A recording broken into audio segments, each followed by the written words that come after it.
मुंबई की उस रात आसमान जैसे फट पड़ा था। तेज बारिश की बौछारें सड़कों को चीर रही थी। हवा में पानी की ठंडी चुभन और भीड़ की चीख पुकार का मिला जुला शोर गूंज रहा था।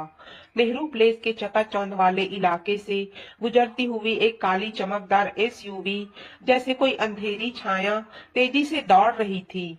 उसका ड्राइवर आदित्य राय चंद था। 34 साल का वो शख्स जिसके आर्किटेक्ट के डिजाइन पूरे देश में महल बन चुके थे, जिसकी प्रॉपर्टी एम्पायर की कीमत अरबों में थी, लेकिन जिसकी आंखों में हमेशा एक खालीपन छुपा रहता था। आदित्य की उंगलियां स्टीयरिंग पर कसकर जकड़ी हुई थी। दिन भर की मीटिंग्स, कॉन्ट्रैक्ट्स और वो हमेशा का अकेलापन, सब कुछ उसकी छाती पर भारी पत्थर की तरह दबा रहा था। रेडियो पर कोई पुराना गाना बज रहा था, लेकिन उसकी नजरें सिर्फ सड़क पर थी। अचानक सड़क के किनारे एक स्ट्रीट लाइट के पीले उजाले में एक साया दिखा। वो लड़की वहीं खड़ी थी, भीगती हुई, कांपती हुई, जैसे तूफान ने उसे वहां फेंक दिया हो। उसकी हल्की नीली साड़ी पूरी तरह शरीर से चिपक गई थी, जिससे उसके कुर्ते के नीचे की नाजुक कमर और उभरी हुई छाती का हर नक्शा साफ दिख रहा था। लंबे घने काले बाल पानी से लथपथ होकर उसके चेहरे पर चिपके हुए थे। आंखों में आंसू और गुस्से का तूफान था। होंठ कांप रहे थे। वो फोन को कसकर कान से लगाए चिल्ला रही थी। उसकी आवाज बारिश के शोर में भी साफ गूंज रही थी।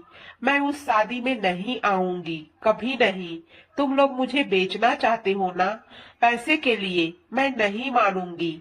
आज से ये रिश्ता टूट गया। आदित्य की कार अपने आप रुक गई। उसकी नजर उस लड़की पर अटक गई थी। दिल में एक अजीब सा झटका लगा, जैसे कोई अनजानी तूफान अंदर उठ पड़ा हो। वो जानता था कि मुंबई की सड़कें खतरनाक हो सकती है, खासकर ऐसी रात में। बिना सोचे उसने कार का दरवाजा खोला और तेज आवाज में पुकारा, भीग रही हो, इतनी तेज बारिश में खड़ी रहोगी तो बीमार पड़ जाओगी। आओ, बैठ जाओ। लड़की ने घूम कर देखा। उसकी आंखें आग उगल रही थी, पानी से तरबतर चेहरा, लेकिन उसमें एक जिद थी जो किसी को भी हिला सकती थी। मैं किसी अजनबी के साथ नहीं जाती, चले जाओ, उसने चिल्ला कर कहा। लेकिन उसकी आवाज में डर और थकान साफ झलक रही थी। आदित्य ने मुस्कुराते हुए कार से उतरकर इशारा किया। वो वहीं खड़ा रहा। बारिश उसकी शर्ट को भी भिगोने लगी थी। अजनबी, शायद आज ये अजनबी तुम्हारी किस्मत बन जाए। देखो, तुम्हारी हालत खराब हो रही है।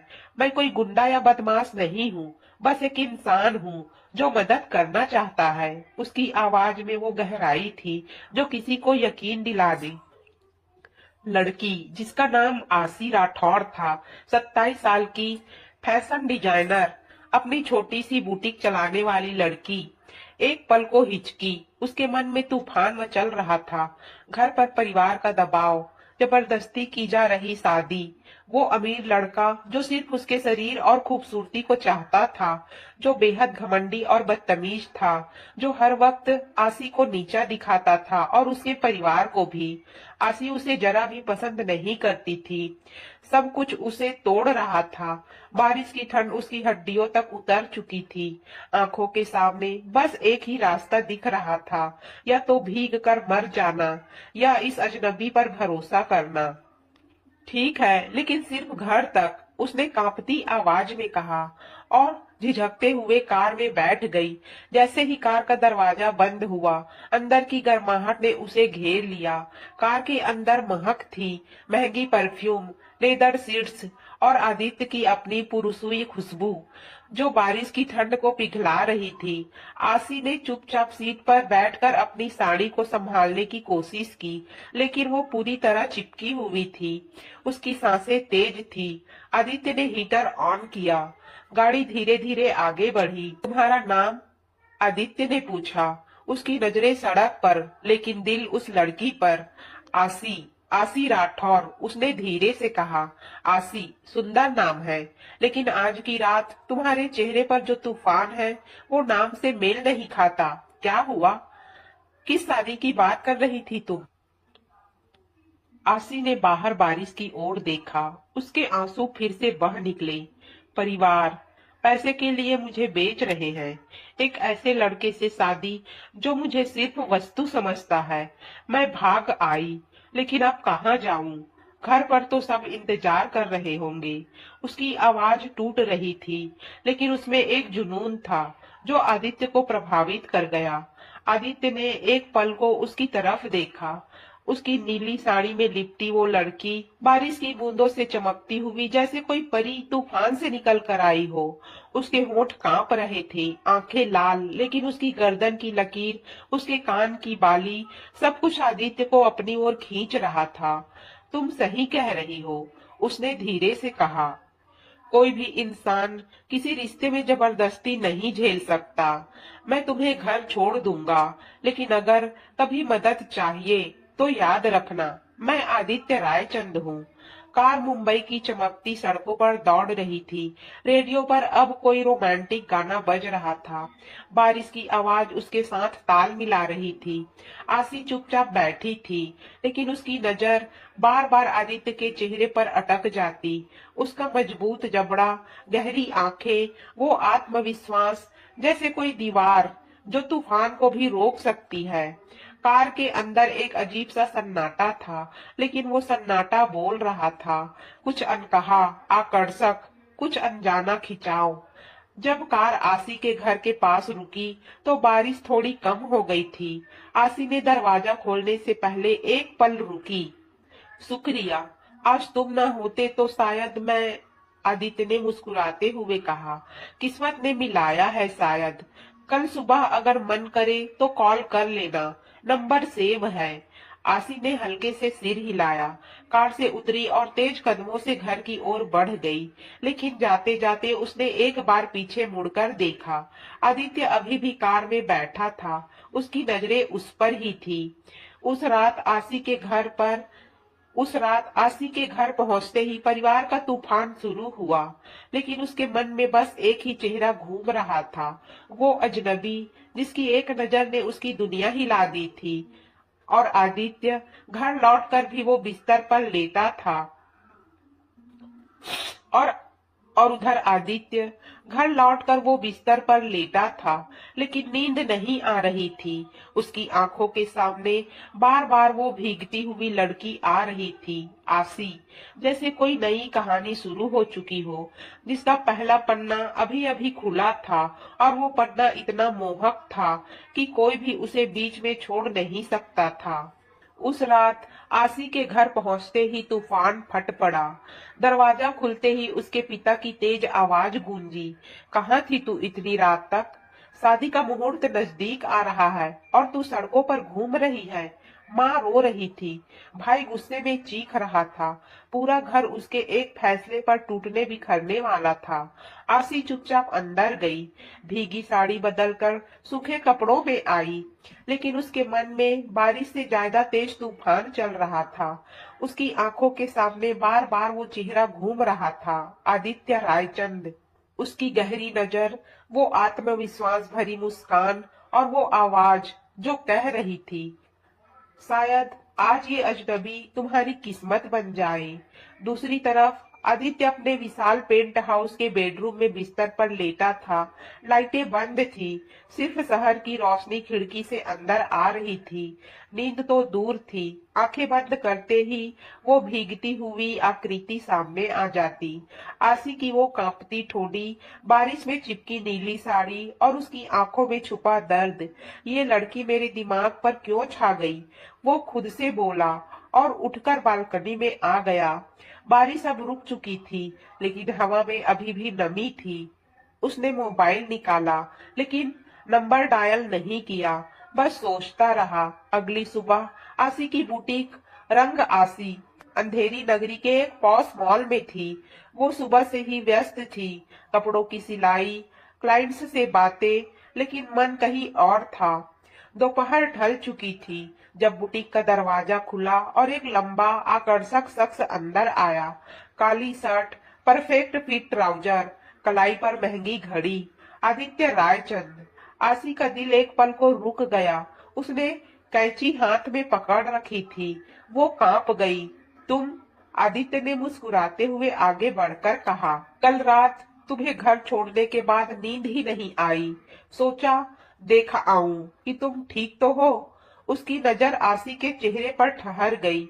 आज वो साधारण सलवार सूट में थी, लेकिन फिर भी उसकी खूबसूरती में कोई कमी नहीं थी। नाजुक कमर, गोरी गर्दन और आंखों में वो वही जिद।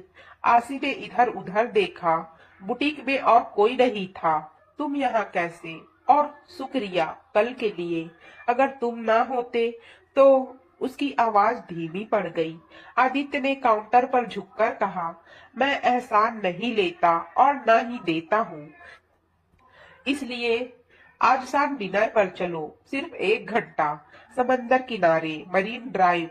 अगर मन करे तो मना कर दो। आरसी ने इनकार करने की कोशिश की। मैं किसी से मिल नहीं सकती।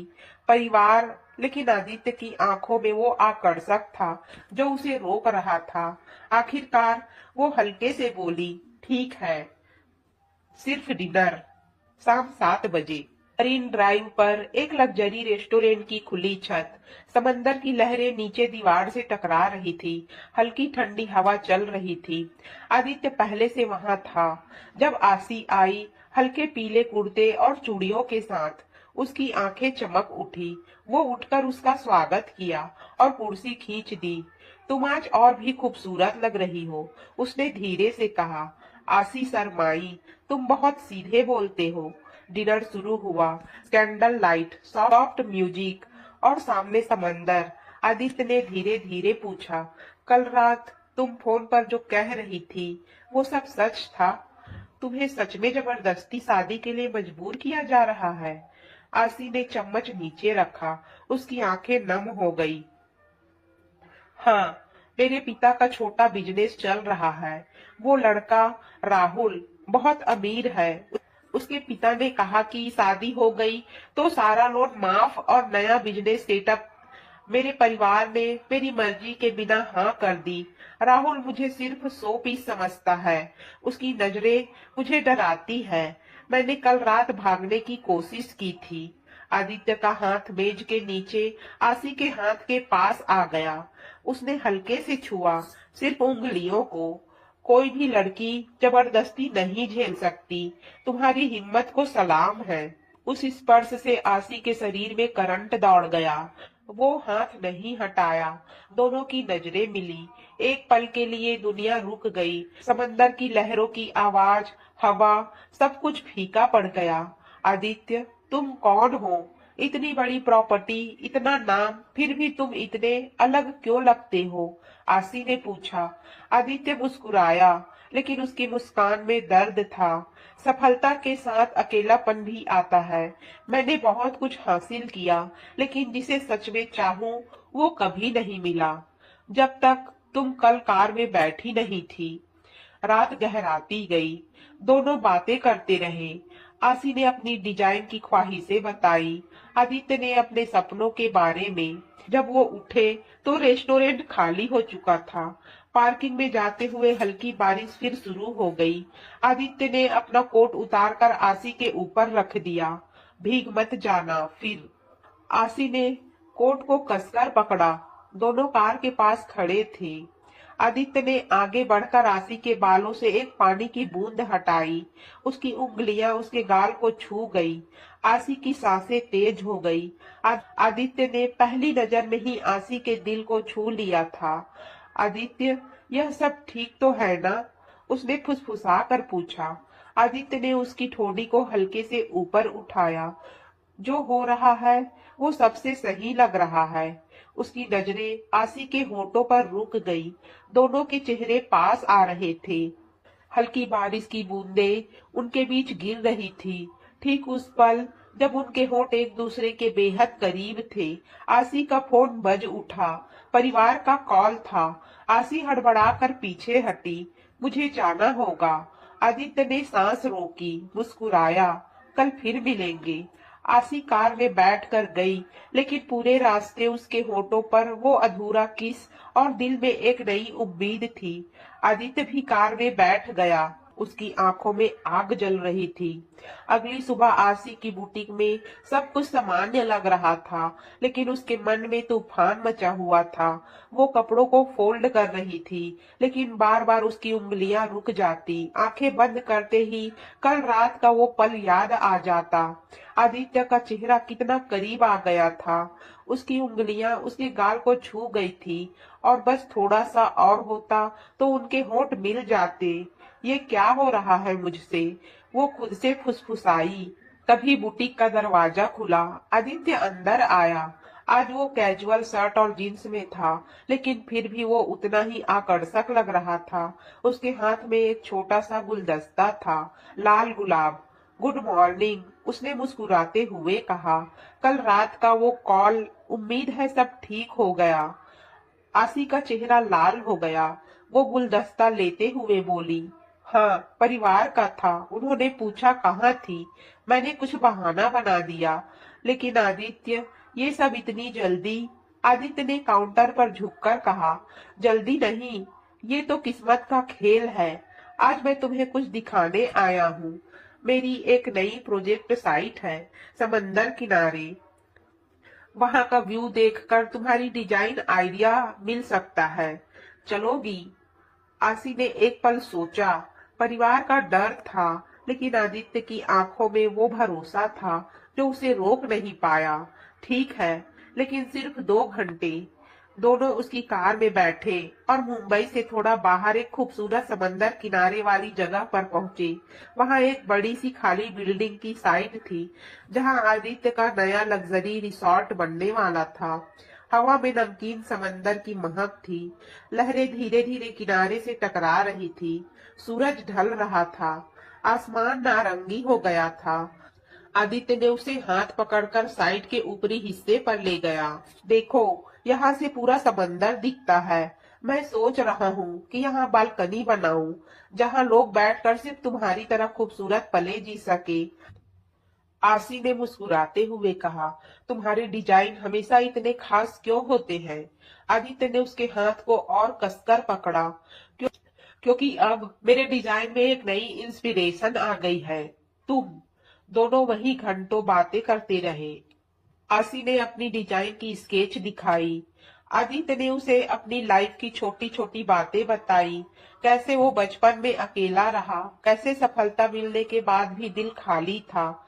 सूरज डूब चुका था, अब सिर्फ चांदनी और समंदर की लहरों की आवाज थी। अचानक हल्की हवा चली और आसी का दुपट्टा उड़कर आदित्य के चेहरे पर आ गया। दोनों हंस पड़े। आदित्य ने धीरे से दुपट्टा उसके कंधे पर ठीक किया। उसकी उंगलियां फिर से उसके गाल को छू गई। इस बार कोई फोन नहीं बजा, कोई रुकावट नहीं थी। आसी, आदित्य ने धीमी गहरी आवाज में कहा, कल रात जो अधूरा रह गया था, उसे पूरा करूं। आसी की सांसें तेज हो गई। उसकी आंखें बंद हो गई। वो बस हल्के से सिर हिला दी। आदित्य ने आगे बढ़कर उसके होठों को अपने होठों से छू लिया। वो किस बहुत धीमा था, लेकिन इतना गहरा कि दोनों की सांसें एक हो गई। आसी ने पहली बार किसी की बाहों में खुद को छोड़ दिया। उसके हाथ आदित्य की शर्ट को कसकर पकड़ लिए। समंदर की लहरें जैसे उनकी धड़कनों के साथ ताल मिला रही थी। इस लंबा होता गया, प्यार से भरा, जुनून से भरा। जब दोनों अलग हुए तो आसी की आंखें चमक रही थी। आदित्य, ये पल मैं कभी नहीं भूलूंगी। लेकिन हम आगे क्या करेंगे? मेरा परिवार, वो शादी। आदित्य ने उसके माथे को चूमते हुए कहा, चिंता मत करो मेरी जान, अब मैं हूं ना। हम साथ लड़ेंगे, लेकिन आज सिर्फ ये पल हमारा है। दोनों वहां बैठकर चांदनी में घंटों बातें करते रहे। आसी ने अपना सिर आदित्य के कंधे पर रख दिया। उसकी खुशबू, उसकी गर्माहट, सब कुछ आसी को नई दुनिया में ले जा रहा था। रात होने लगी थी।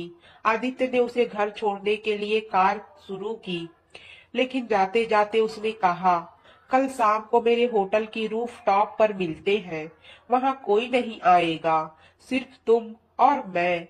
आसी ने हाँ कह दी, लेकिन उसके मन में एक डर भी था। ये आकर्षण कितना गहरा होता जा रहा था, और अगर परिवार को पता चल गया तो? कार चल रही थी। आसी खिड़की से बाहर देख रही थी, लेकिन उसके दिल में बस आदित्य था।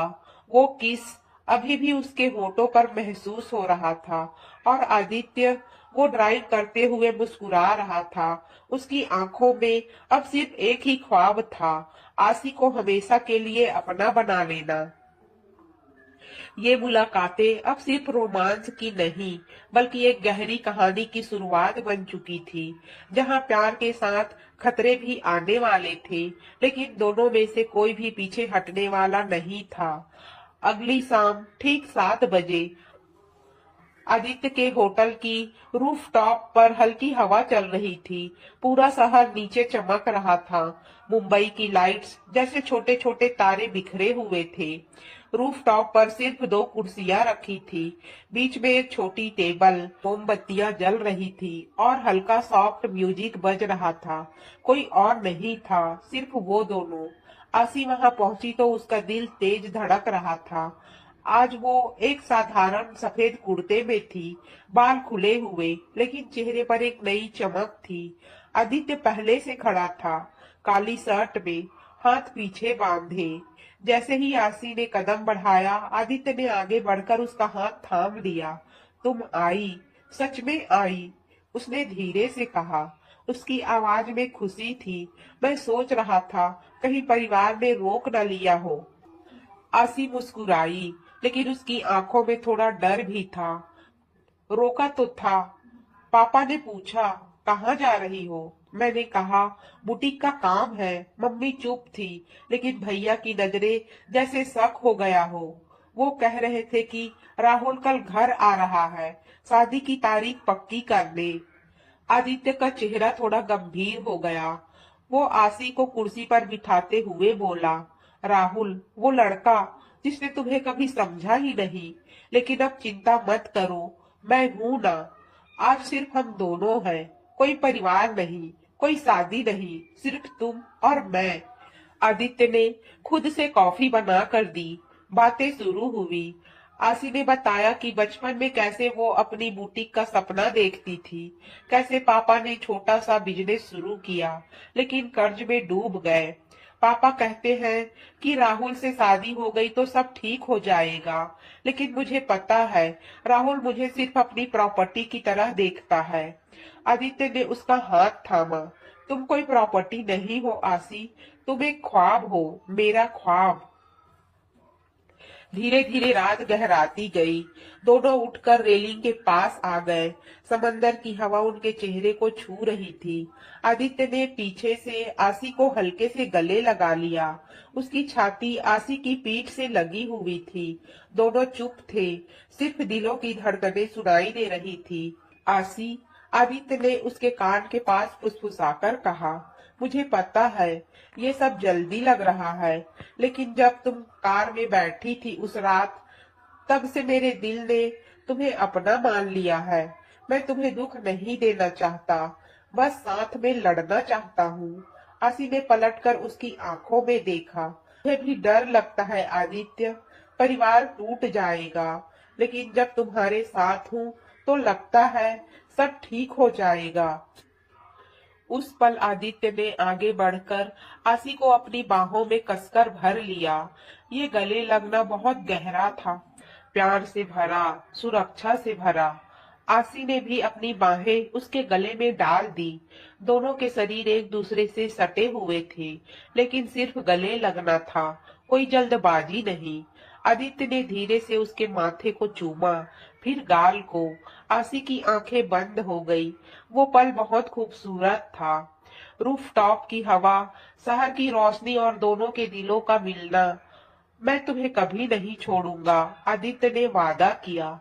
आसी ने सिर ऊपर उठाकर कहा, मैं भी नहीं छोड़ूंगी। रात 10 बज चुके थे। आदित्य ने आसी को घर छोड़ने के लिए कार निकाली। जाते वक्त कार में दोनों हाथ में हाथ डाले बैठे थे। आसी ने कहा, कल फिर मिलेंगे, लेकिन कहीं बाहर, जहां परिवार के लोग ना देख ले। आदित्य ने हंसकर कहा, हाँ, मैं एक जगह सोचता हूँ, लेकिन आज रात घर जाकर सोना, सपने में मैं आऊंगा। आसी हंस पड़ी, लेकिन जैसे ही घर पहुंची तूफान शुरू हो गया। दरवाजा खुलते ही पापा चिल्लाए, कहाँ थी इतनी देर? बुटीक में इतनी रात तक काम? राहुल का फोन आया था, वो कल आ रहा है, तू तैयार रहना। मम्मी ने चुपचाप आंखों में आंसू भरकर देखा। भैया बोला, दीदी अब बहुत हो गया, तुम्हारी वजह से घर की इज्जत पर दाग लग रहा है। आसी चुपचाप अपने कमरे में चली गई, दरवाजा बंद करके बिस्तर पर लेट गई। आंखें बंद करते ही आदित्य का चेहरा, उसकी गर्म बाहें और वो वादा याद आ गया। दिल में एक नई ताकत आई, मैं लड़ूंगी, वो खुद से बोली, प्यार के लिए। दूसरी तरफ आदित्य अपने पेंट हाउस में खड़ा था। उसने मोबाइल निकाला और आसी को एक मैसेज भेजा, सपने में मिलते हैं मेरी जान, कल और भी खूबसूरत दिन होगा। आसी ने मैसेज पढ़कर मुस्कुरा दी, लेकिन वो जानती थी कि अब आगे परिवार का विरोध और भी तेज होगा। राहुल आ रहा था और उसकी जिंदगी में एक नया तूफान आने वाला था। फिर भी उसके दिल में सिर्फ एक ही नाम था, आदित्य। प्यार धीरे धीरे गहरा होता जा रहा था, जैसे कोई नदी समंदर से मिलना चाहती हो। अगली सुबह आसी की आंखें खुली तो सबसे पहले उसने आदित्य का मैसेज देखा। वो मुस्कुराई, लेकिन जैसे ही कमरे से बाहर निकली, घर का माहौल बर्फ की तरह ठंडा था।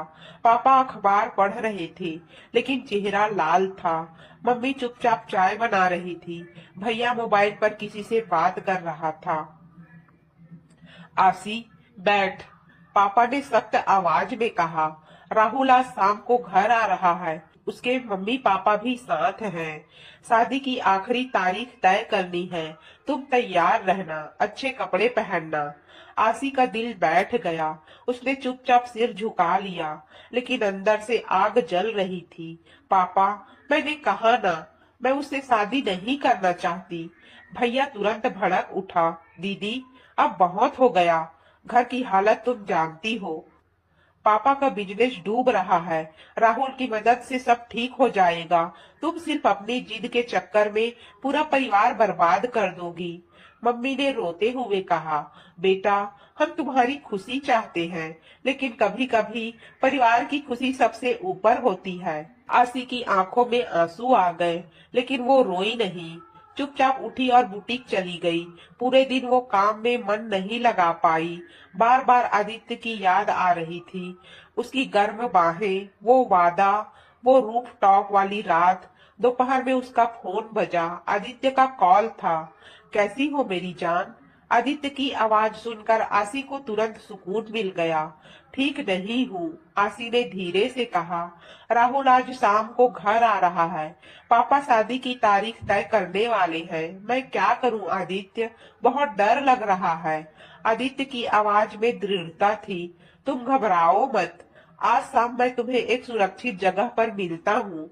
मेरे ऑफिस के पास एक छोटा सा कैफे है, वहाँ आ जाना, हम बात करेंगे। और हाँ, कोई भी फैसला अकेले मत लेना। आसी ने हाँ कह दी। शाम को वो किसी तरह बहाना बनाकर घर से निकली। कैफे में आदित्य पहले से इंतजार कर रहा था।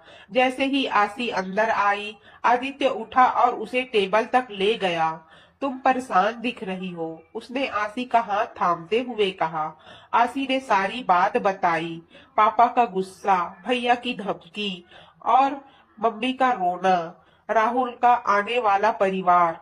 वो लोग मुझे मजबूर कर रहे हैं आदित्य, मैं राहुल के साथ नहीं रह सकती। आदित्य ने उसके हाथ को और कसकर पकड़ा। मैं तुम्हें कभी किसी के साथ नहीं जाने दूंगा। आज से हम प्लान बनाएंगे। मैं तुम्हारे परिवार से मिलना चाहता हूँ, लेकिन सही समय पर। अभी तुम बस मुझे वादा दो कि तुम हिम्मत नहीं हारोगी। आसी ने उसकी आंखों में देखा, वादा, लेकिन तुम मुझे रोज कॉल करना।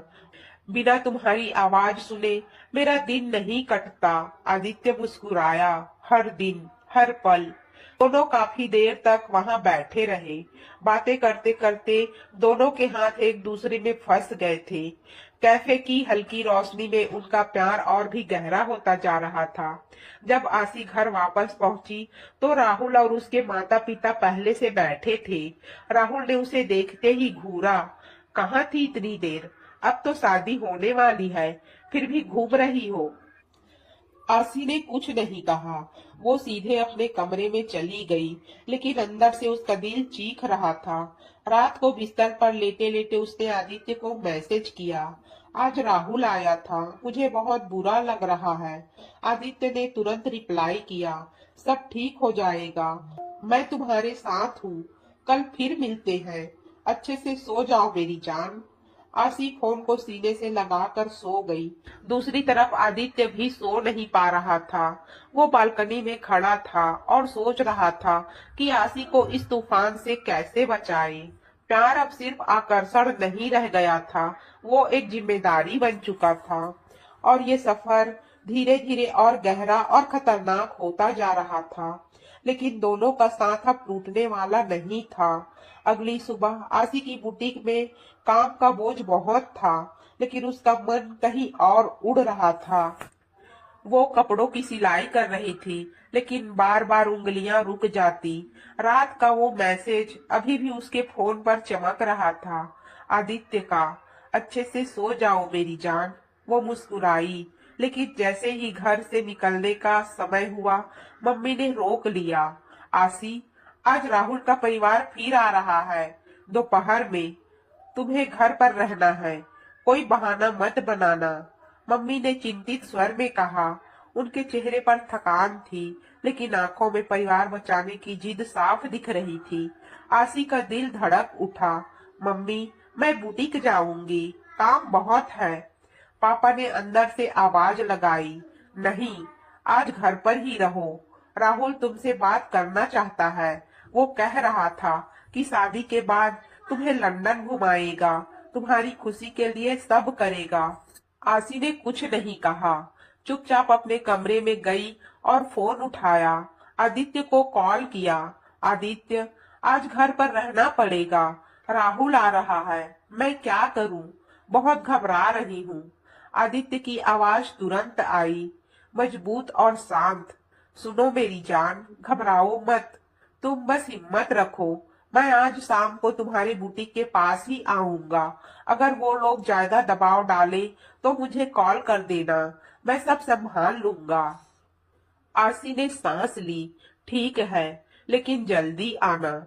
दोपहर में राहुल और उसके माता पिता घर पहुंच गए।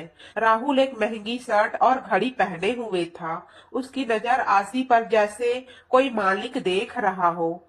आसी, अब तो शादी पक्की हो गई, अगले हफ्ते मुहूर्त निकलवाएंगे, तुम्हें कुछ चाहिए तो बोलो, कार, ज्वेलरी, कुछ भी। आसी ने सिर झुकाए रखा, मुझे कुछ नहीं चाहिए। राहुल हंसा, लेकिन उसकी हंसी में घमंड था। अरे, शर्मा रही हो, मैं जानता हूँ तुम थोड़ी जिद्दी हो, लेकिन शादी के बाद सब ठीक हो जाएगा। पापा खुश दिख रहे थे। मम्मी ने चाय परोसते हुए कहा, बेटा, आसी को थोड़ा समय दो, वो अभी समझ नहीं पा रही। भैया ने भी साथ दिया। हाँ राहुल भाई, दीदी को समझा दो, घर की इज्जत का सवाल है। आसी का गला रूंध गया। वो उठी और अपने कमरे में चली गई। दरवाजा बंद करके रोने लगी। मैं नहीं कर सकती ये शादी, मैं नहीं कर सकती। शाम ढलते ही उसने आदित्य को मैसेज किया, वो लोग अभी भी घर पर हैं, मैं बाहर नहीं निकल पा रही। आदित्य ने तुरंत रिप्लाई किया, मैं बुटीक के बाहर कार में हूँ, तुम किसी तरह बाहर निकल आओ, बस 5 मिनट। आसी ने बहाना बनाया कि बुटीक का कुछ सामान लाना है। घर वालों को बताया और तेज कदमों से बाहर निकली। बुटीक के पीछे वाली गली में आदित्य की कार खड़ी थी। जैसे ही वो कार के पास पहुंची, आदित्य ने दरवाजा खोला। आसी अंदर बैठ गई। तुम आई, कितनी हिम्मत है तुम में, आदित्य ने उसके हाथ थामते हुए कहा। उसकी आंखों में प्यार और गुस्सा दोनों थे। राहुल अभी भी जिद पर अड़ा है। आसी ने सिर हिलाया, आंखों में आंसू थे। हाँ, वो लोग मुझे घेर रहे हैं। पापा कह रहे हैं कि परिवार की खुशी सबसे ऊपर है, लेकिन मैं तुम्हारे बिना नहीं रह सकती आदित्य। आदित्य ने कार को एक शांत जगह पर ले जाया, समंदर किनारे वाली एक खाली सड़क। वहां उसने कार रोकी। बाहर हल्की हवा चल रही थी। उसने आसी को अपनी तरफ खींच लिया। देखो, मैंने प्लान सोचा है। मैं तुम्हारे पापा से मिलूंगा, लेकिन सही तरीके से। कल मैं तुम्हें एक सुरक्षित जगह ले जाऊंगा, जहां कोई हमें नहीं देखेगा। बस तुम हाँ कह दो। आसी ने उसकी छाती पर सिर टिका दिया। हाँ, मैं आऊंगी, लेकिन डर लगता है, अगर परिवार को पता चल गया तो। आदित्य ने उसके बालों को सहलाया। मैं तुम्हें कभी अकेला नहीं छोड़ूंगा। ये प्यार अब सिर्फ हमारा नहीं, हमारी लड़ाई भी है। दोनों चुपचाप बैठे रहे। आदित्य ने धीरे से आसी को अपनी बाहों में कस लिया। ये गले लगना बहुत गहरा था, सुरक्षा की तरह, प्यार की तरह।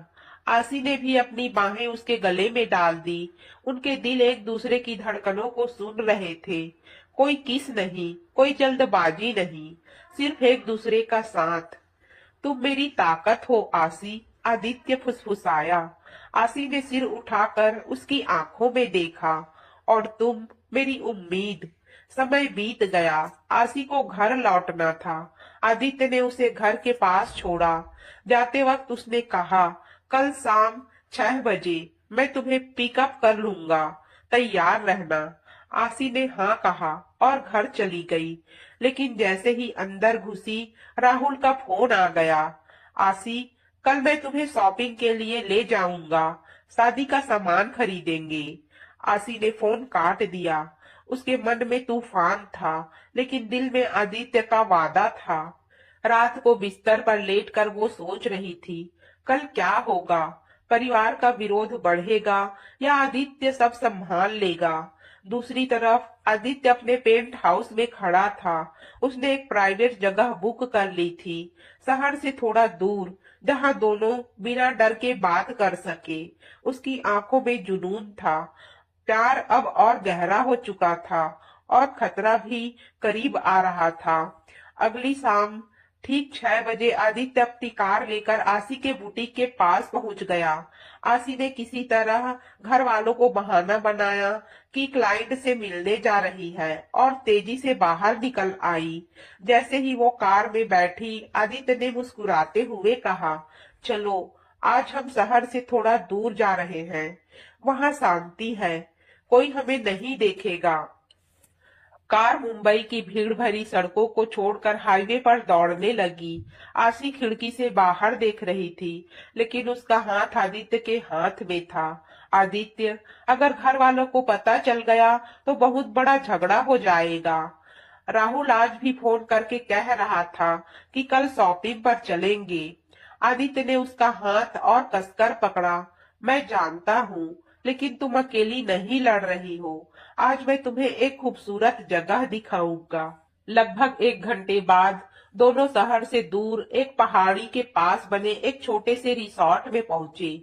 वहां नारियल के पेड़ थे, सामने छोटा सा झील था, और चारों तरफ शांति छाई हुई थी। आदित्य ने पहले से एक प्राइवेट कॉटेज बुक कर रखा था। दोनों अंदर गए।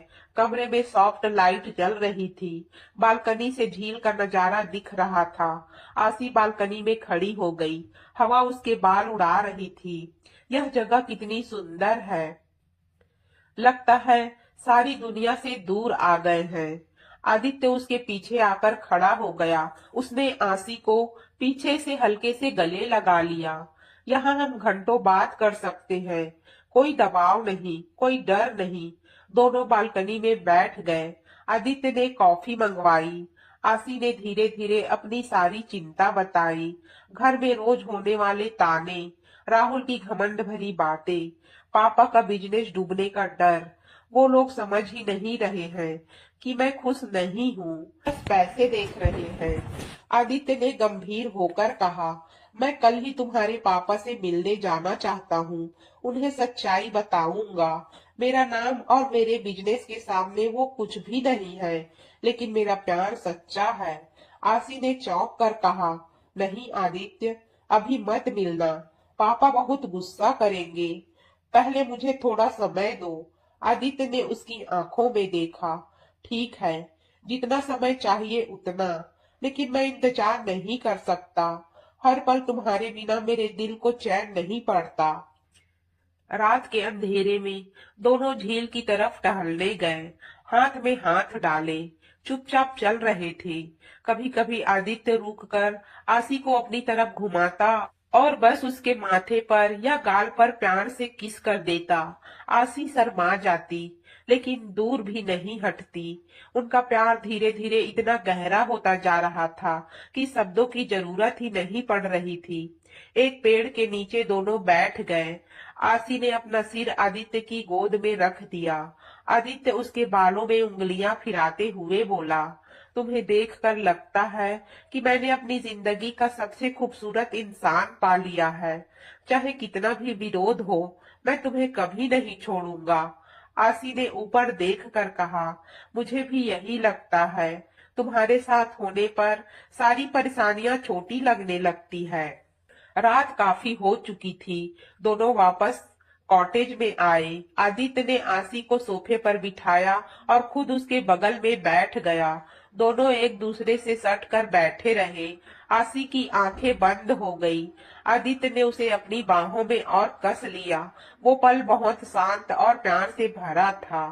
मैं तुम्हें घर छोड़ दूंगा, आदित्य ने धीरे से कहा, लेकिन याद रखना, कोई भी दबाव पड़े तो तुरंत मुझे बता देना। आसी ने सिर हिलाया। दोनों वापस मुंबई की तरफ चले। कार में पूरे रास्ते आसी आदित्य का हाथ थामे रही। घर के पास पहुंचकर आसी उतरी, लेकिन जाते वक्त उसने मुड़कर कहा, कल फिर मिलना। बिना तुम्हारे मेरा दिल अधूरा रह जाता है। जैसे ही आसी घर पहुंची, भैया ने दरवाजा खोलते ही पूछा, इतनी देर कहाँ थी? राहुल ने 3 बार फोन किया था। आसी ने झूठ बोला, बुटीक का काम था, लेकिन अंदर जाकर उसका दिल तेज धड़क रहा था। रात को आदित्य ने उसे मैसेज किया, सुरक्षित पहुंच गई? मैं तुम्हारे बारे में सोच रहा हूँ। आसी ने मुस्कुराते हुए रिप्लाई किया, हाँ, तुम भी सो जाओ, कल नई सुबह है। धीरे धीरे उनका प्यार मजबूत होता जा रहा था, लेकिन परिवार का दबाव भी बढ़ता जा रहा था। राहुल की शादी की तैयारी घर में जोरों शोरों पर थी, जबकि आसी और आदित्य अपनी लड़ाई लड़ रहे थे। अब बस समय की बात थी कि कब ये चिंगारी आग बन जाती। 2 दिन बाद घर में तनाव चरम पर था। आसी के पापा ने पूरा ड्राइंग रूम सजवा रखा था। राहुल का पूरा परिवार शाम को आने वाला था। शादी की अंतिम तारीख तय होनी थी। मम्मी ने आसी को लाल साड़ी पहनाई और कहा, बेटा, आज कुछ मत बोलना, बस हाँ कर देना। भैया ने भी धमकी दी, अगर आज भी जिद की तो घर छोड़कर चली जाना। आसी का दिल कांप रहा था। उसने चुपचाप आदित्य को मैसेज किया, आज सब खत्म हो सकता है, डर लग रहा है। आदित्य ने तुरंत रिप्लाई किया, घबराओ मत मेरी जान, मैं आ रहा हूँ। ठीक शाम 7 बजे राहुल का परिवार पहुंचा। राहुल ने महंगी घड़ी और सूट पहना था। उसके पिता ने पापा से हाथ मिलाया और बोला, आज तय हो जाए, लोन माफ, नया शोरूम, सब कुछ। राहुल आसी को घूर रहा था और मुस्कुराते हुए बोला, आज से तुम मेरी हो। तभी बाहर एक काली लग्जरी कार की हॉर्न बजी। पूरा परिवार खिड़की की तरफ देखने लगा। कार से आदित्य उतरा, काला सूट, चमकदार जूते, कलाई पर रोलेक्स। उसकी चाल में वो रौब था जो किसी को भी झुका दे। वह सीधा दरवाजे पर आया और बेल बजाई। पापा ने दरवाजा खोला तो चौंक गए। आप कौन? आदित्य ने मुस्कुराते हुए कहा, नमस्ते अंकल, मैं आदित्य रायचंद हूँ, आसी का दोस्त। उसने अपनी विजिटिंग कार्ड निकालकर पापा को थमाया। कार्ड पर लिखा था, Raichand architect and properties, CEO and founder. नीचे 3 बड़े होटल चेन और 10 प्रोजेक्ट्स की लिस्ट। पापा का चेहरा सफेद पड़ गया। रायचंद, वो रायचंद जिनके होटल मुंबई, दिल्ली, गोवा में है, जिनका नाम अखबार में रोज आता है। आदित्य ने शांत लेकिन दमदार आवाज में कहा, हाँ अंकल, मैंने सुना है आपका बिजनेस थोड़ा दबाव में है। मैं मदद करना चाहता हूँ। आपके सारे कर्ज मैं आज ही क्लियर कर सकता हूँ और आपके लिए नया शोरूम भी सेटअप करवा सकता हूँ बिना किसी शर्त के। राहुल तुरंत आगे बढ़ा। उसका चेहरा लाल हो गया। तुम कौन हो भाई? यहाँ क्या कर रहे हो? आसी मेरी होने वाली बीवी है। तुम यहाँ घुस आए हो। आदित्य ने राहुल की तरफ घूमकर देखा। उसकी नजर में वो रौब था जो राहुल जैसे लड़के को छोटा कर दे। मैं आसी का होने वाला पति हूँ और तुम सिर्फ पैसे के लालच में उसे बेचने आए हो। मैं जानता हूँ तुम्हारा बिजनेस कितना गंदा है। राहुल चीखा। झूठ! अंकल, यह आदमी झूठ बोल रहा है, इसे बाहर निकालो। लेकिन पापा अभी भी कार्ड को देख रहे थे। उनकी आंखें हैरान थी। उन्होंने आदित्य से पूछा, बेटा, तुम सच कह रहे हो? तुम आसी को? आदित्य ने सीधे पापा की आंखों में देखा। हाँ अंकल, मैं आसी से प्यार करता हूँ और ये प्यार कोई खेल नहीं है। मैं उसे कभी मजबूर नहीं करूंगा। मैं उसे दुनिया दे सकता हूँ। उसने अपनी कार की चाबी दिखाई और बोला, ये सिर्फ शुरुआत है। मेरे पास वो सब है जो राहुल कभी नहीं दे सकता। आसी कमरे से बाहर आई। उसने सब देख लिया था। उसकी आंखों में आंसू थे, लेकिन चेहरे पर गर्व था। वो आदित्य के पास आकर खड़ी हो गई। पापा, ये सच है। मैं आदित्य से प्यार करती हूँ। राहुल ने गुस्से में मुट्ठी बांध ली। आसी, ये सब धोखा है। यह आदमी तुम्हें सिर्फ समय पास करने के लिए इस्तेमाल कर रहा है। आदित्य ने ठंडे स्वर में राहुल को जवाब दिया, धोखा तो तुम दे रहे हो। मैंने तुम्हारी सारी डिटेल्स चेक कर ली है। तुम्हारा बिजनेस लोन डिफॉल्ट पर है। आसी बस यह दिखावा कर रहा है। अब जाओ और कभी इस घर में मत आना। पापा अभी भी दंग थे। उन्होंने आदित्य को ऊपर से नीचे तक देखा। इतनी दौलत, इतनी शोहरत और वो आत्मविश्वास। उनके मन में एक पल को सब कुछ उलट गया। बेटा, तुम सचमुच? आदित्य ने पापा का कंधा थामा। अंकल, विश्वास कीजिए, मैं आसी को खुश रखूंगा और आपके परिवार को भी। आज ही मेरे वकील आपके कागजात देख लेंगे। राहुल का परिवार गुस्से में उठकर चला गया। राहुल जाते वक्त बोला, ये अंत नहीं है आदित्य, मैं तुम्हें सबक सिखाऊंगा। आदित्य ने सिर्फ मुस्कुरा दिया। उसकी मुस्कान में वो रौब था जो कह रहा था, कोई मुझे छू भी नहीं सकता। जैसे ही दरवाजा बंद हुआ, आसी ने आदित्य को गले लगा लिया। तुमने सब संभाल लिया। मैं इतनी खुश हूँ। आदित्य ने उसके बालों को सहलाते हुए कहा, मेरी जान, अब कोई तूफान हमें अलग नहीं कर सकता। तुम मेरी हो, हमेशा। पापा चुपचाप सोफे पर बैठ गए। उनके चेहरे पर अभी भी हैरानी थी। मम्मी ने धीरे से कहा, शायद शायद ये बेहतर है। लेकिन बाहर राहुल का फोन बज रहा था। उसने किसी को कॉल किया और गुस्से में बोला, उस आदित्य को सबक सिखाओ, मुझे चाहे कितना भी पैसा लगाना पड़े। घर के अंदर प्यार की चिंगारी अब पूरी आग बन चुकी थी, लेकिन बाहर खतरा भी तैयार हो चुका था। अगले दिन सुबह से ही आसी के घर का माहौल बदल चुका था। पापा चुपचाप बैठे अखबार पढ़ रहे थे, लेकिन उनकी नजर बार बार आदित्य की विजिटिंग कार्ड पर जा रही थी। मम्मी चाय बनाते हुए मुस्कुरा रही थी। आसी अपने कमरे में थी जब अचानक उसका फोन बजा। अननोन नंबर था। हेलो। दूसरी तरफ राहुल की गुस्से भरी आवाज आई, आसी, तुमने मुझे धोखा दिया। उस आदित्य ने मुझे अपमानित किया। आज शाम को देख लूंगा। वो सोचता है वो बहुत बड़ा है। मैं उसे रास्ते पर ला दूंगा। आसी डर गई। राहुल, अब ये सब छोड़ दो, प्लीज। राहुल हंसा, लेकिन हंसी में जहर था। छोड़ दूं? कभी नहीं।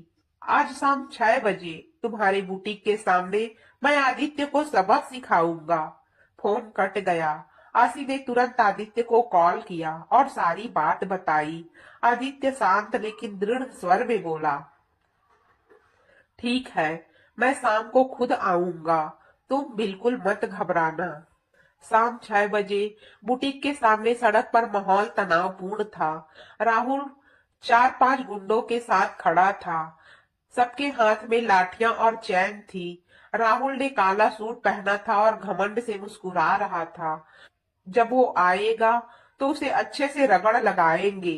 ठीक 6 बजते ही आदित्य की काली लग्जरी एसयूवी आकर रुकी, लेकिन अकेला नहीं, उसके पीछे 3 और बड़ी गाड़ियां थी। दरवाजे खुलते ही 7-8 सिक्योरिटी गार्ड उतरे, सब काले सूट में, कान में ईयर पीस लगाए। आदित्य धीरे धीरे कार से बाहर निकला। उसकी चाल में वो राजसी रौब था। राहुल ने देखा तो उसका चेहरा फीका पड़ गया। फिर भी उसने हिम्मत दिखाई और आगे बढ़कर चिल्लाया, आदित्य, आज तुझे सबक मिलेगा। मेरे रास्ते में आने का नतीजा देख। राहुल के गुंडे आगे बढ़े, लेकिन आदित्य के सिक्योरिटी गार्डों ने एक कदम भी आगे नहीं बढ़ने दिया। एक गार्ड ने राहुल को रोकते हुए कहा, सर, पीछे हटिए। आदित्य ने ठंडी नजरों से राहुल को देखा। राहुल, तुम अभी भी नहीं समझे? सूरज को दिया दिखाने चले हो? उसने जेब से फोन निकाला और एक वीडियो प्ले कर दिया। वीडियो में राहुल का बिजनेस पार्टनर पुलिस को सब कुछ बता रहा था। कैसे राहुल ने फर्जी लोन लिया, कैसे ब्लैक मनी चलाई। ये वीडियो पुलिस के पास है। आदित्य ने शांत स्वर में कहा, एक कॉल और तुम्हें आज रात जेल में होना है। तुम्हारी सारी प्रॉपर्टी सीज हो जाएगी। अब बोलो, अभी भी सबक सिखाना है? राहुल के पैर कांप गए।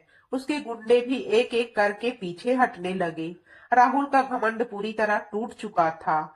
वो समझ गया था कि वह आदित्य के सामने कुछ नहीं है, बल्कि आदित्य एक तूफान है, जिसके आगे वो खुद एक बूंद पानी भी नहीं।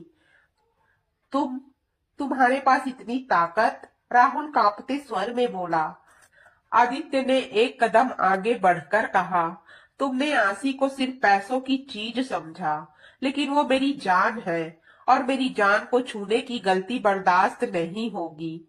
अब जा, और कभी इस तरफ मुड़कर भी मत देखना।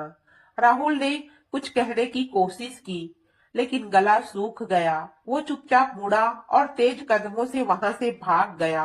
उसके गुंडे भी उसके पीछे पीछे भाग लिए। आदित्य ने मुड़कर देखा। आसी बुटीक के दरवाजे पर खड़ी थी, आंखों में आंसू और चेहरे पर गर्व। वो दौड़कर आदित्य के गले में जा लगी।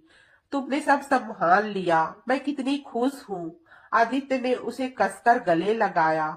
मेरी जान, अब कोई राहुल नहीं, कोई डर नहीं, बस तुम और मैं। दोनों वहां खड़े थे। सड़क पर सन्नाटा था। आदित्य ने आसी के माथे को चूम लिया और फुसफुसाया, अब तुम्हारे पापा को भी शिकायत नहीं रहेगी। कल मैं फिर उनके पास आऊंगा, सारी औपचारिक बातें तय कर लेंगे। आसी ने उसकी छाती में मुंह छुपा लिया। मैं तुम पर पूरा विश्वास करती हूँ। रात होने लगी थी। आदित्य ने आसी को घर छोड़ दिया, लेकिन जाते वक्त दोनों की नजरें काफी देर तक एक दूसरे से नहीं हटी। प्यार अब और भी गहरा और मजबूत हो चुका था। घर पहुंचकर आसी ने देखा कि पापा चुपचाप बैठे मुस्कुरा रहे थे। उन्होंने धीरे से कहा, बेटा, वो लड़का सचमुच बहुत बड़ा है। आसी ने शर्माते हुए सिर हिलाया, लेकिन आदित्य जानता था कि राहुल इतनी आसानी से नहीं मानने वाला था। असली तूफान अभी बाकी था। अगले दिन सुबह 9 बजे आदित्य सीधा पुलिस कमिश्नर के ऑफिस पहुंचा। उसके साथ 2 वकील और पूरा फाइल का ढेर था। राहुल के खिलाफ फर्जी लोन, ब्लैक मनी और धमकी के सबूत पहले से तैयार थे। कमिश्नर ने फाइल देखी तो सीधे आदेश दे दिया। दोपहर तक राहुल को उसके ऑफिस से पुलिस उठा कर ले गई। राहुल चीख रहा था, ये गलत है, आदित्य ने मुझे फंसाया है। लेकिन किसी ने उसकी नहीं सुनी। आदित्य ने खुद राहुल से जेल की मुलाकात की। राहुल को देखकर बोला, सुन ले राहुल, ये सिर्फ शुरुआत है। अगर तूने आंसी के या मेरे परिवार के पास कभी फिर से आने की कोशिश की, तो तेरी सारी प्रॉपर्टी जब्त हो जाएगी और तू उम्र भर जेल में सड़ता रहेगा। आज के बाद आंसी का नाम भी मत लेना अपनी गंदी जुबान से, समझ गया? राहुल का सारा घमंड टूट चुका था। वो कांपते हुए सिर हिलाया और बोला, मैं कभी नहीं आऊंगा, प्लीज छोड़ दो मुझे। आदित्य ने ठंडी नजरों से देखा और बोला, अब जा, और याद रख, सूरज के सामने दिया जलाने चला था तू। उसी शाम आदित्य आसी के घर पहुंचा। इस बार उसके हाथ में फूलों का गुलदस्ता और मिठाई थी। आसी के पापा, मम्मी और भैया सब ड्राइंग रूम में बैठे थे। आदित्य ने पापा के पैर छुए और बोला, अंकल, मैं आसी से शादी करना चाहता हूँ, सच्चे दिल से, कोई शर्त नहीं। आपके सारे कर्ज आज ही क्लियर हो चुके हैं। आपके बिजनेस के लिए नया शोरूम भी तैयार है। बस एक बार हाँ कर दीजिए। पापा काफी देर तक चुप रहे, फिर धीरे से बोले, बेटा, कल तक जो हुआ उससे मैं समझ गया कि तुम आसी को सच में चाहते हो। राहुल जैसा लड़का तो कभी उसके लायक नहीं था। तभी राहुल का फोन आया। उसने पापा को फोन पर रोते हुए माफी मांगी और कहा, अंकल, मैंने गलती की, मैं अब कभी इस परिवार के पास नहीं आऊंगा। आदित्य साहब सही है, मैं हार गया। पापा ने फोन रखा और आदित्य की तरफ देखा। उनकी आंखों में सम्मान था। ठीक है बेटा, मैं राजी हूँ। आसी की मम्मी की आंखों में आंसू आ गए। भैया ने भी सिर हिला दिया। आदित्य मुस्कुराया और बोला, अंकल, मैं चाहता हूँ कि शादी अगले महीने की 25 तारीख को हो, गोवा में, समंदर किनारे। पूरा खर्चा मेरा। आप लोगों को सिर्फ आसी को तैयार करके भेजना है। पापा ने मुस्कुराते हुए कहा, जैसी तुम्हारी इच्छा। आसी कमरे से बाहर आई। उसकी आंखें नम थी। आदित्य ने आगे बढ़कर उसका हाथ थामा और पापा के सामने ही कहा, आसी, अब कोई राहुल नहीं, कोई दबाव नहीं, बस तुम और मैं, हमेशा के लिए। आसी ने शर्माते हुए सिर हिलाया, हाँ, हमेशा के लिए। उस शाम पूरा घर खुशियों से भर गया। मम्मी ने मिठाई खिलाई। पापा आदित्य से बिजनेस की बातें करने लगे। आदित्य ने आसी को बालकनी में ले जाकर कसकर गले लगा लिया। अब सब खत्म हो गया मेरी जान। उसने उसके कान में फुसफुसा कर कहा, 25 तारीख को तुम मेरी हो जाओगी। आसी ने उसकी छाती पर सिर रखते हुए कहा, मैं तो पहले से ही आपकी हूँ आदित्य, पूरी तरह। रात की चांदनी में दोनों काफी देर तक बालकनी में खड़े रहे। प्यार अब कोई लड़ाई नहीं रह गया था, वो एक खूबसूरत हकीकत बन चुका था। अगले 25 दिन जैसे सपने की तरह बीत गए। 25 तारीख को गोवा का वो प्राइवेट बीच रिसोर्ट पूरा फूलों और लाइट्स से सजा हुआ था। समंदर की लहरें ताल में बज रही थी। सुबह सबसे पहले हल्दी रस्म हुई। आसी को पीले रंग की साड़ी पहनाकर बालकनी में बिठाया गया। आदित्य की बहनें और आसी की सहेलियां हंसते खेलते उसके हाथ पैरों पर हल्दी लगाने लगी। आसी शर्मा रही थी। ठीक उसी वक्त आदित्य भी अपने रूम में हल्दी लगवा रहा था। दोनों ने एक दूसरे को वीडियो कॉल पर देखा और मुस्कुराए। दोपहर में मेहंदी की रस्म हुई। आसी के हाथों में गहरी मेहंदी लगाई गई। बीच में आदित्य नाम छुपाकर लिखा गया। आसी बार बार मुस्कुराती रही। रात को संगीत की धूम मची। बीच किनारे स्टेज पर दोनों ने डांस किया। आदित्य ने आसी को अपनी बाहों में घुमाया और कान में फुसफुसाया, आज रात तुम पूरी तरह मेरी हो जाओगी। आसी का चेहरा लाल हो गया। अगली सुबह बारात आई। आदित्य घोड़े पर सवार था। सफेद शेरवानी में राजा लग रहा था। पूरा रिसॉर्ट गुलाब की पंखुड़ियों से भर गया। पापा ने आदित्य को गले लगाया। फिर मंडप की रस्म शुरू हुई। समंदर की आवाज के साथ दोनों ने अग्नि के सामने 7 फेरे लिए। हर फेरे के साथ वादे किए गए, प्यार का, साथ का, हमेशा का। जब आदित्य ने आसी की मांग में सिंदूर भरा तो आसी की आंखों से आंसू बह निकले। आदित्य ने उनके गले पर मंगलसूत्र पहनाया और धीरे से कहा, अब तुम मेरी हो, पूरी तरह। माँ की आंखों से भी आंसू छलक पड़े। रात को रिसेप्शन के बाद सब मेहमान चले गए। अब सिर्फ आसी और आदित्य थे। विला का दरवाजा बंद हुआ। अंदर सिर्फ मोमबत्तियों की नरम रोशनी थी। समंदर की लहरों की आवाज खिड़की से आ रही थी। आसी लाल लहंगे में खड़ी थी, शर्म से सिर झुकाए। आदित्य धीरे धीरे उसके पास आया। उसने आसी की ठोड़ी उठाई और गहरी आंखों में देखा। आज से कोई डर नहीं, कोई रुकावट नहीं, उसने फुसफुसा कर कहा। आज सिर्फ तुम और मैं और हमारा प्यार। उसने आसी का लहंगे का दुपट्टा धीरे से सरकाया। आसी कांप उठी। आदित्य ने उसे गोद में उठा लिया और बिस्तर पर ले जाकर लिटा दिया।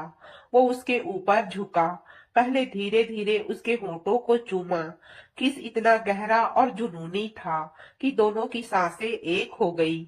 आदित्य ने आसी की गर्दन पर किस करते हुए कहा, तुम कितनी खूबसूरत हो मेरी जान, हर सांस में बस तुम्हारी खुशबू है। उसके हाथ आसी की कमर पर फिसल गए। लहंगे की साड़ी धीरे धीरे खुलने लगी। आसी ने पहली बार शर्माते हुए आदित्य की शेरवानी के बटन खोले। उसकी छाती को छूते ही दोनों का शरीर एक दूसरे से सट गया। आदित्य ने आसी को पूरी तरह अपने आगोश में ले लिया। हर स्पर्श प्यार से भरा था, हर किस जुनून से। आसी की कराहटें विला में गूंज रही थी। आदित्य, मैं तुम्हारी हूँ, पूरी तरह तुम्हारी, वो कांपते हुए बोली। आदित्य ने उसे और कसकर अपनी बाहों में भर लिया।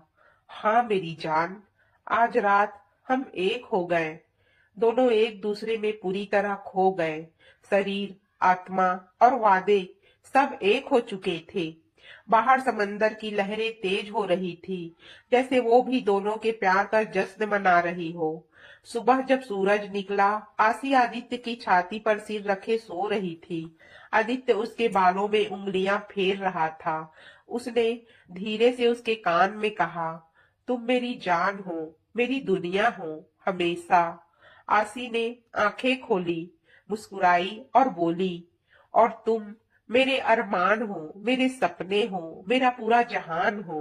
दोनों फिर एक दूसरे से लिपट गए। दोस्तों, कहानी अच्छी लगी हो तो वीडियो को लाइक करें और चैनल को सब्सक्राइब करें। मिलेंगे अगले कहानी में, तब तक के लिए आप सभी का दिल से धन्यवाद।